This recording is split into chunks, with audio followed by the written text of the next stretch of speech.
I've been expecting you, Mr. Bond, and I suppose you're here to try and get your hands on these DX30 desktop speakers, but you're going to have to wait for the unboxing. Come on. What's up everyone, welcome back to our channel where we unbox, test and sometimes get overexcited about cool tech. Today we're diving into the Majority DX30 computer speakers. They have a budget-friendly 2.1 speaker system that promises big sound without breaking the bank. So stick around to the end of this full review for the pros, cons and my final rating. Let's get into it.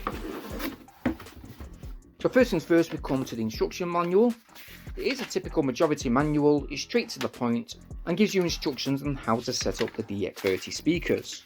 Everything, by the way, comes in this Dell-like packaging, which will gain your confidence in knowing that when they are indeed transported, that they will arrive to your door nice and safe.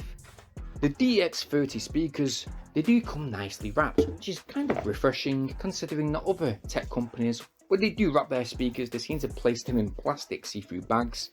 This is a nice touch, but when we do take the speakers out, they are indeed wide speakers, they're wired together, very light in hand, obviously fully plastic capsules, and you'll just be able to make out the speaker through that grill in certain light.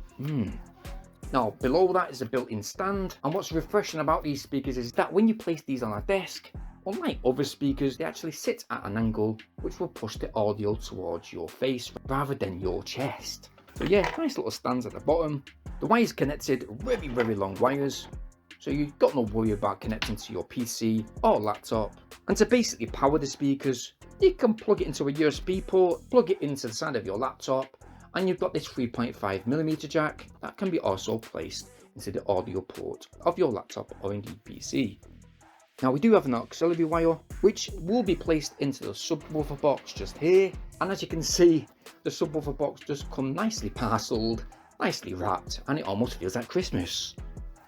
But you might be thinking, that's an unusual box. Where's the speaker? I mean, I do see that airport to the right side and the Majority brand, which by the way is on point, but where's the speaker? Well, if you go to the bottom of the box, there you go.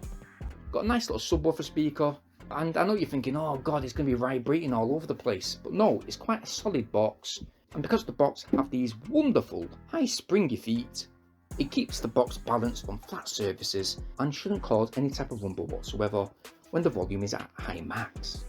Now the last thing about these speakers before we put them to the test is I will say you get this handy little remote control to power the speakers on off should you wish, and these handy little dials to the left and right to turn the volume up and down, and indeed the bass up and down too.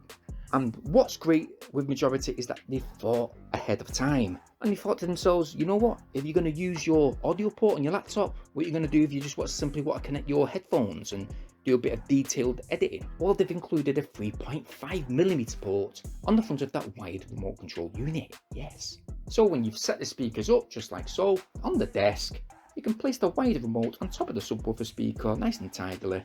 When you want to access it, it's just right there. So yeah, that's the box empty, no unnecessary fluff, just the essentials, which I love. But let's see what these bad boys can do.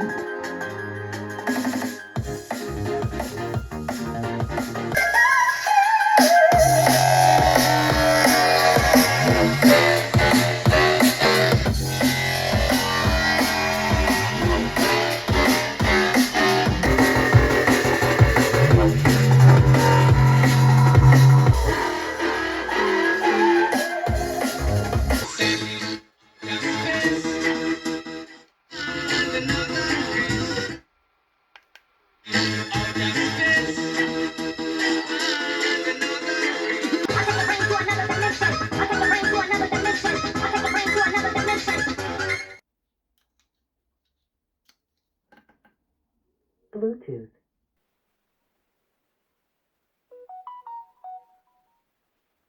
I just wanna rap. I just wanna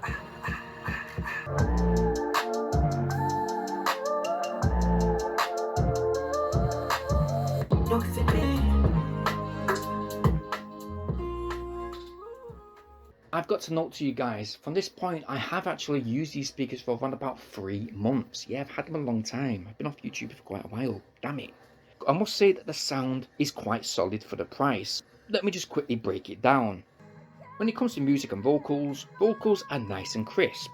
The mids are very good, don't seem to get any sibilance issues whatsoever, and the bass, okay, it's surprisingly punchy for its small subwoofer,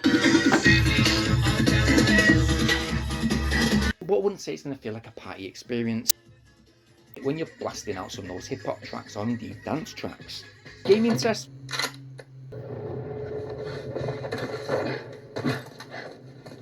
The footsteps and certain insignificant sounds like the brush of clothing, they were picked up quite pinpoint accurately.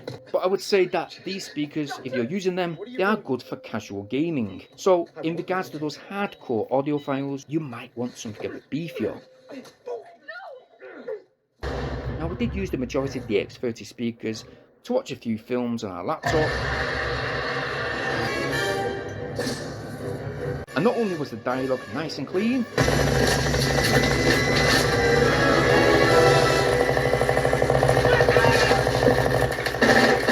but the background sounds pop too. The surround effect is pretty decent and definitely will enhance your binge watching experience. Whoa, that's what I'm talking about.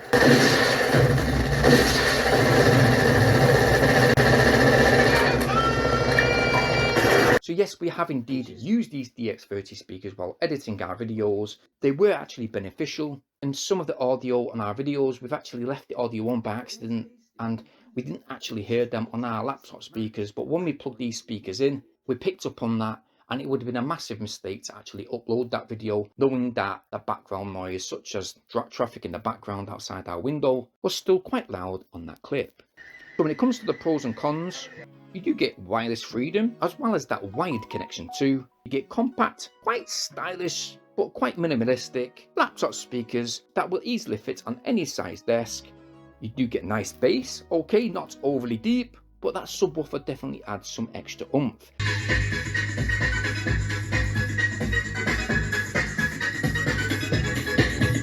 And this is an example of what it's like without the subwoofer on.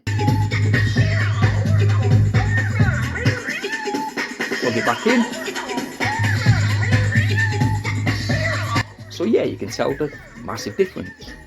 The speakers are very easy to connect. In fact, I didn't really need to look at the instructions, just got my head around it, no fiddling around, and I would say they're great value for money. The cons I would say though, is that the speakers can sound a bit tinny at high volumes, so you might want to decrease it to around about 85 to 90% volume. And one of the other things is the remote control. Although the volume control is quite good using that dialed control unit, the bass control, you might want to keep it all the way up consistently, because over the 3 months using these speakers, we never found that we actually had to turn it down, because if we do, it just sounds quite tinny. So keeping it all the way up to the max is probably its best point. And again, if you're an audiophile, they're great for casual use, but these speakers do lack high definition fidelity. So after testing these speakers out, here's my final verdict. If you want a budget friendly, easy to set up, decent sounding 2.1 speaker system for gaming, music or movies, these are a solid choice. But if you're expecting studio quality sound, you might want to invest in something pricier. Now this isn't a put off. In fact, what I'm going to do is I'm going to rate these an 8 out of 10 today. I would actually certainly recommend them, absolutely, for that price point, as right now they're only retailing at £44. That's around 50 in US dollars. So get them while you can. But what do you guys think? Have you got these speakers? How have they performed for you? Let me know in the comment section down below, and if you've liked what you've seen, well, why not go get yours?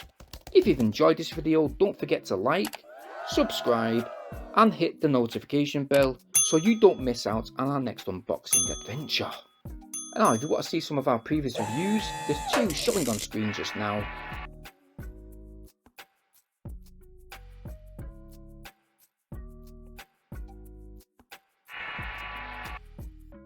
And I will hopefully see you on our very next one. Catch you in a bit, mate. Peace.